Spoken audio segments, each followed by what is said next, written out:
इस देश में दो ही पक्ष हैं और तीसरा कोई पक्ष नहीं है, इसको हमें समझना चाहिए। जो लोग कोई तीसरा पक्ष बनाने की चेष्टा भी करते हैं वो मनुवादी मानसिकता की तरफ ही झुके हुए हैं। एक तरफ है मनुवादी मानसिकता, एक तरफ है अंबेडकरवादी मानसिकता, यानी कि एक तरफ है मनुस्मृति की मानसिकता और एक तरफ है संविधान की मानसिकता। इसके बीच में कुछ भी नहीं है। बाकी सब अगर कोई बीच का रास्ता निकालने की कोशिश करता है तो वो 100%, मेरा तो ऐसा मानना है, वो मनुवादी मानसिकता को ही बिलोंग करता है। तो ये वाला नहीं, ये जो बारात नहीं बनाया होता तो ये दबंग या ना दबंग तो 2 मिनट में दिखा सकते हैं हम इन्हें। अंबेडकरवाद 2 ही मिनट लगेंगे, तीसरा नहीं लगेगा, 15 भी नहीं लगेंगे। 2 मिनट में सुधर जाएंगे। 2 मिनट ही लगेंगे, मेरे ख्याल से 2 मिनट भी नहीं लगेंगे, अगर ये संविधान से हम बंधे ना हो। अंबेडकरवादी बिल्कुल सीधी सीधी बात है। क्या वो लोग संविधान को नहीं मानते? वो तो इसको खत्म करके मनुस्मृति लागू करना चाहते हैं ना, लेकिन हम जबान के पक्के हैं। बाबा साहब हमारे लीडर हैं, उन्होंने ये संविधान बताया है, उन्होंने कहा है कि बाकी सब रास्ते खत्म। अब जब ये संविधान आ गया तो इन्हीं रास्तों से चलना है हमें। लेकिन इन रास्तों से चल के भी, ये कोई कमज़ोर डॉक्यूमेंट नहीं है, इसमें हमारे लीडरशिप की कमी है कि इसका सही प्रयोग, जो बाबा साहब ने इतना बड़ा हमें टूल दिया है, बाकी किसी भी टूल से, जो मैं कह रहा हूँ ना 2 मिनट वाले टूल से भी ज़्यादा ताकतवर टूल है ये। 14 अप्रैल को उसके बाद भी अगर हम इसको इस्तेमाल करके अपने हक अधिकार नहीं ले पा रहे तो इसमें कहीं ना कहीं हमें अपने गिरेबान में झांकना चाहिए, उनको दोष नहीं देना चाहिए। अब समय आ गया है कि हम लोग, सब लोग इकट्ठे होकर इस संविधान का प्रयोग करके इन लोगों को, इनकी क्या हैसियत है, अगर योगी जी की पुलिस इनको फ़ोन कर करके ना बोल रही हो ना, ये मेरा इल्ज़ाम है उनके ऊपर कि तुम आ जाओ, डरो मत, हम लोग खड़े हैं ना, अंबेडकरवादी संविधान के हिसाब से चलेंगे, वो हिंसा नहीं करते तुम्हारे ऊपर, तुम आओ, हम तुम्हें कहेंगे तुम हथियार लेके आओ, तुम तलवार लेके आओ। कोई ना आता वैसे। अगर ये बीजेपी वाले बाबा साहब को पूछ रहे हैं सर, आजकल 14 अप्रैल को पूछ तो हमारे भी बहुत सारे लोग रहे मुंह दिखाने के लिए, क्योंकि जनता बाबा साहब के साथ है ना। जनता मतलब 95% जनता तो बाबा साहब के साथ है, तो वो तो उनको बेवकूफ़ बनाने के लिए उनकी फ़ोटो लगा रहे हैं। ठीक है सर।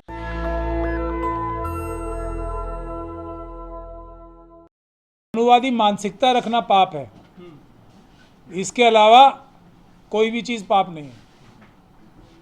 सीधी सी बात है ये। इस देश में दो ही पक्ष हैं और तीसरा कोई पक्ष नहीं है, इसको हमें समझना चाहिए। जो लोग कोई तीसरा पक्ष बनाने की चेष्टा भी करते हैं वो मनुवादी मानसिकता की तरफ ही झुके हुए हैं। एक तरफ है मनुवादी मानसिकता, एक तरफ है अंबेडकरवादी मानसिकता, यानी कि एक तरफ है मनुस्मृति की मानसिकता और एक तरफ है संविधान की मानसिकता। इसके बीच में कुछ भी नहीं है। बाकी सब अगर कोई बीच का रास्ता निकालने की कोशिश करता है तो वो 100%, मेरा तो ऐसा मानना है, वो मनुवादी मानसिकता को ही बिलोंग करता है। तो वही बात है। लेकिन इसमें गलती किसकी है? देखिए, हम मनुवादियों को बार बार बुरा बोलते हैं, मनुवादी मानसिकता को बुरा बोलते हैं, उनकी क्या गलती है? आप बताओ मुझे। उनकी कोई गलती नहीं है, उनका तो काम ही यही है ना। उनका विषय क्या है? हमें सबका अधिकार, सबके हक, सबका पैसा, सबकी इज्जत लूट के अपने पास ले आनी। अब वो अपना जो भी उनका धर्म है, जो भी उनकी राह है, उसको वो पूरी ताकत से अमल कर रहे हैं। गलती तो हम अम्बेडकरवादियों की है ना कि हम इन अपराधियों का, इन इंसानियत के दुश्मनों का, इन इंसाफ और बराबरी संविधान के दुश्मनों का मुकाबला नहीं कर पा रहे, इनको परास्त नहीं कर पा रहे। तो हमें अपनी जो सफ़े है ना, अपनी जो अपने संगठन हैं उनके अंदर कमी निकालनी चाहिए।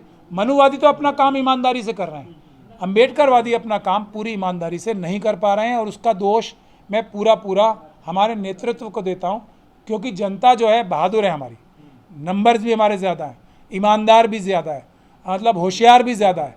कोई भी ऐसी क्वालिटी नहीं है कि वो जो कुत्ते को पसंद करने वाली मानसिकता है, इंसानों को नहीं। तो देखिए, जिसकी जैसी मानसिकता होती है, कुछ लोग को अपने आप को जानवरों के नज़दीक पाते हैं तो वो उनको अपने बेडरूम में बिठाते हैं, उनको प्यार करते हैं, उनको अपने सर पे भी बिठाते हैं। क्या बुराई है उसमें? वो उनकी मानसिकता है। कुछ लोग दबंग कहें या कायर हैं ये लोग? नहीं, देखिए, दबंग बताती है जातिवादी गुंडों को। भीमा कोरेगांव भूल गया? दबंग का तो एक ही एग्जाम्पल देने के लिए काफ़ी है ना। अब देखिए, अगर ये बाबा साहब डॉक्टर भीमराव अंबेडकर ने ये संविधान ना बनाया होता, ये वाला नहीं, ये जो बारात नहीं बनाया होता, तो ये दबंग या ना दबंग तो 2 मिनट में दिखा सकते हैं हम इन्हें। अंबेडकरवाद 2 ही मिनट लगेंगे, तीसरा नहीं लगेगा, 15 भी नहीं लगेंगे, 2 मिनट में सुधर जाएंगे। 2 मिनट ही लगेंगे, मेरे ख्याल से 2 मिनट भी नहीं लगेंगे, अगर ये संविधान से हम बंधे ना हो, अम्बेडकरवादी। अच्छा, बिल्कुल सीधी सीधी बात है। क्या वो लोग संविधान को नहीं मानते? वो तो इसको खत्म करके मनुस्मृति लागू करना चाहते हैं ना, लेकिन हम जबान के पक्के हैं। बाबा साहब हमारे लीडर हैं, उन्होंने ये संविधान बताया है, उन्होंने कहा है कि बाकी सब रास्ते खत्म, अब जब ये संविधान आ गया तो इन्हीं रास्तों से चलना है हमें। लेकिन इन रास्तों से चल के भी, ये कोई कमज़ोर डॉक्यूमेंट नहीं है, इसमें हमारे लीडरशिप की कमी है कि इसका सही प्रयोग, जो बाबा साहब ने इतना बड़ा हमें टूल दिया है, बाकी किसी भी टूल से, जो मैं कह रहा हूँ ना 2 मिनट वाले टूल से भी ज़्यादा ताकतवर टूल है ये। 14 अप्रैल को उसके बाद भी अगर हम इसको इस्तेमाल करके अपने हक अधिकार नहीं ले पा रहे, तो इसमें कहीं ना कहीं हमें अपने गिरेबान में झांकना चाहिए, उनको दोष नहीं देना चाहिए। अब समय आ गया है कि हम लोग, सब लोग इकट्ठे होकर इस संविधान का प्रयोग करके इन लोगों को, इनकी क्या हैसियत है, अगर योगी जी की पुलिस इनको फ़ोन कर करके ना बोल रही हो ना, ये मेरा इल्ज़ाम है उनके ऊपर कि तुम आ जाओ, डरो मत, हम लोग खड़े हैं ना, अम्बेडकरवादी संविधान के हिसाब से चलेंगे, वो हिंसा नहीं करते तुम्हारे ऊपर, तुम आओ, हम तुम्हें कहेंगे तुम हथियार लेके आओ, तुम तलवार लेके आओ। कोई ना आता वैसे, अगर ये पुलिस के लोग और प्रशासन के लोग उन्हें फ़ोन कर करके, मेरे पास तो ये जानकारी है, आप अगर उनके CDRs निकाल लेना, तो वो हर कदम लेने से पहले पूछ रहे सर कोई मारेगा तो नहीं वहाँ पे आके, अम्बेडकरवादी तो नहीं आ रहा कोई वहाँ पे, तो वो बोलते हैं सरकार के अधिकारी, नहीं नहीं अम्बेडकरवादी बिल्कुल कुछ नहीं करेंगे, क्योंकि वो कभी हिंसा में बिलीव करते ही नहीं, क्योंकि अब ये संविधान आ गया है। अगर ये संविधान से पहले की बात होती तो फिर हम आपको बता देते भाग जाओ, इधर मत आना। तो ये है सच्चाई। अब हमारे नेताओं की बात यह है कि जैसे हाथरस की बच्ची का केस है, सब नेता हमारे छोड़ के अलग हो गए। अगर एक केस हम पकड़ लें ठीक से, मैं देखता हूँ कौन सा सरकारी अधिकारी किसी मनुवादी को ये कह दे कि तुम आओ प्रोटेस्ट कर लो, या कोई अत्याचार, घोड़ी पे चढ़ने से रोक दो, किसी का बलात्कार करने की सोच लो, या किसी को मूछे रखने से, मोटरसाइकिल पे चलने से, साइकिल पे चलने से, स्कूल में जाने से, किसी बच्ची या बच्चे को टेढ़ी आंख से भी देख लो।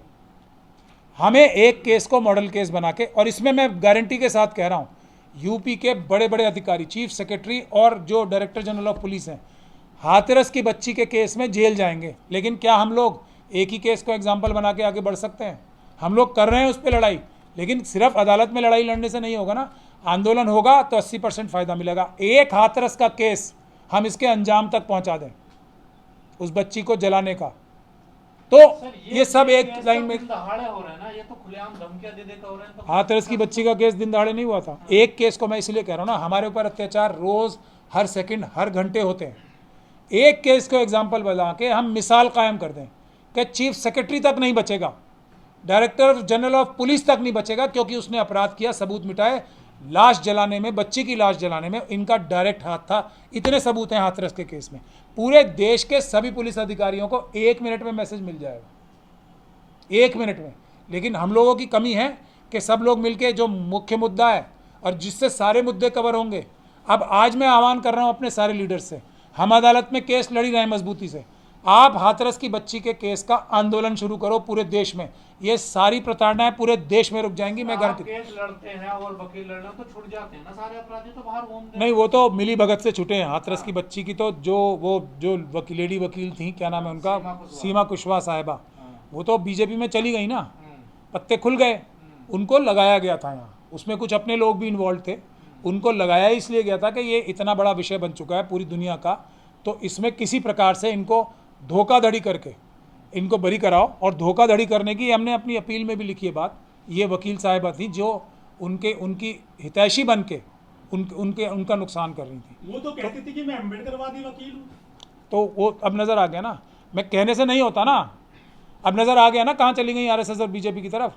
अब अगर आरएसएस ही थी वो बिल्कुल 100%, क्या कैसे चली गई बीजेपी में? अगर अम्बेडकरवादी हैं तो बाबा साहब ने तो आरएसएस और बीजेपी में जाने से मना कर रखा था ना उस समय जनसंघ में। बाबा साहब को पूछ रहे सर आजकल 14 अप्रैल को पूछ तो हमारे भी बहुत सारे लोग रहे मुंह दिखाने के लिए, क्योंकि जनता बाबा साहब के साथ है ना। जनता मतलब 95% जनता तो बाबा साहब के साथ है, तो वो तो उनको बेवकूफ़ बनाने के लिए उनकी फ़ोटो लगा रहे हैं। ठीक है सर, वो दलित घोड़े पे चढ़ता है तो घोड़े से क्या नाता है उनका, ऐसा क्यों उतार देते हैं? वो कॉपीराइट है क्या घोड़ी को लेकर? अब ये तो आप ही जानो, इस बारे में मैं कोई पशु विज्ञान का एक्सपर्ट में बना अभी नहीं रहा हूँ, पहले में था। जो लोग कुछ उसको अपना मान के समझते होंगे कि ये, अब मैं इसमें बारे में कुछ बोल नहीं सकता क्योंकि मेरा विषय नहीं है, इसलिए मैं नहीं बोलना चाह रहा, लेकिन तो अम्बेडकरवादी हैं जो घोड़ियों से उतारे जा रहे हैं, पीटे जा रहे हैं। सर आप भी अम्बेडकरवादी हैं, आपका विषय कैसे नहीं है? मेरा घोड़ी विषय नहीं है ना, मेरा जो उतारे जा रहा है वो विषय। तो घोड़ी का ही है ना सारा, दिक्कत तो घोड़ी पे बैठने पे हो रही है ना। ना साइकिल पे साइकिल पे बैठने से भी हो रही है, मोटरसाइकिल पे बैठने से भी हो रही है, आपके एग्जिस्टेंस से हो रही है ना। क्योंकि देखिए आप नज़र आओ साथ में कहीं और कोई मनुवादी भी नज़र आए तो आप तो देखने से ही उससे बड़े लगोगे ना। हर फील्ड में ईमानदार ज़्यादा लगोगे आप, शक्ल से। शादी नहीं हो रही, इनकी शादी हो रही है, दिक्कत है, उनकी शादी कम होती है ना। ये मेरा विषय नहीं है, मैं तो विषय पे बता रहा हूँ अपने। देख के ही इन्फीरियरिटी कॉम्प्लेक्स होता है, तो साजिश करो। हम तो कभी किसी घोड़े या घोड़ी पे बैठे हुए इतने अच्छे लगे नहीं, अब वो जा रहा है तो वो देखने में ही इतना अच्छा लग रहा है, ये जलन होती है। पहली जलन तो यही होती है, ये है पहली। अब उनकी मजबूरी भी समझो ना आप, आंखें तो उनके पास भी है ना, देखने से ही लगता है कहाँ ने। अब आप बोलोगे कुछ, अब आप जैसे ये जितने भी क्रिमिनल टेलीविज़न वाले हैं 200 500 का इनका स्टाफ है, लेकिन आप सवाल भी अच्छे पूछते हो, रिपोर्टिंग भी अच्छी करते हो, तो वो आपको पत्रकार रहने दें ना, करें आपके खिलाफ साजिश ना करें, पुलिस प्रशासन से आपके ऊपर दबाव ना बनाएं, क्योंकि आपकी एग्जिस्टेंस, आपका होना ही उनको छोटा बनाने के लिए काफ़ी है। ये है प्रॉब्लम, इसको आप समझो, इस मानसिकता को। अगर आप नहीं रहो तब वो बताएंगे कि ये इतना बड़ा है, हम इतने बड़े हैं। अब आप एकदम आके इतने बड़े हो जाते हो तो वो बेचारे क्या करें। अमृतकाल है, दुनिया चांद पे जा रही है, ये घोड़ी सी दिक्कत हो रही है, बताइए। विश्वगुरु बनेगा भारत। विश्वगुरु देखो, डकैती में भी विश्वगुरु बन सकते हो आप, अच्छे कामों में भी बन सकते हो, बेईमानी में भी बन सकते हो, ईमानदारी में भी बन सकते हो। जिसको जिस प्रकार का विश्वगुरु बनना है वो उस लाइन पे काम कर रहा है। अम्बेडकरवादी विश्वगुरु बनाएंगे, अभी मनुवादी हैं तो मनुवादी विश्वगुरु बनाएंगे अपने हिसाब से। विश्वगुरु में कोई गलती नहीं है, कौन विश्वगुरु बना रहा है, किस प्रिंसिपल्स पे विश्वगुरु बन रहे हैं वो है। जो ड्रग के स्मगलर्स हैं, सबसे बड़ा ड्रग का स्मगलर भी तो होता है कोई, अडानी जी को नहीं कह रहा हूँ मैं, होता है ना कोई ना कोई, तो वो भी विश्वगुरु होता है, सबसे बड़ा ड्रग का स्मगलर हूँ मैं। तो उसी प्रकार से कोई ईमानदार वकील भी होता है कि मैं ईमानदार वकील हूँ। बाबा साहब थे ना, वो भी विश्वगुरु थे, वो ईमानदारी के लिए थे, दूसरे लोग बेईमानी के लिए थे, यही फर्क है बस। नेशनल दस्तक की आपसे गुजारिश है कि अगर इसको बचाना चाहते हैं तो नेशनल दस्तक को सब्सक्राइब करने के लिए रेड कलर के सब्सक्राइब बटन को दबाएं, फिर बेल आइकन की घंटी दबाएं। नेशनल दस्तक को बचाने के लिए बहुत जरूरी है कि हर खबर को शेयर करें, लाइक करें, कमेंट जरूर करें।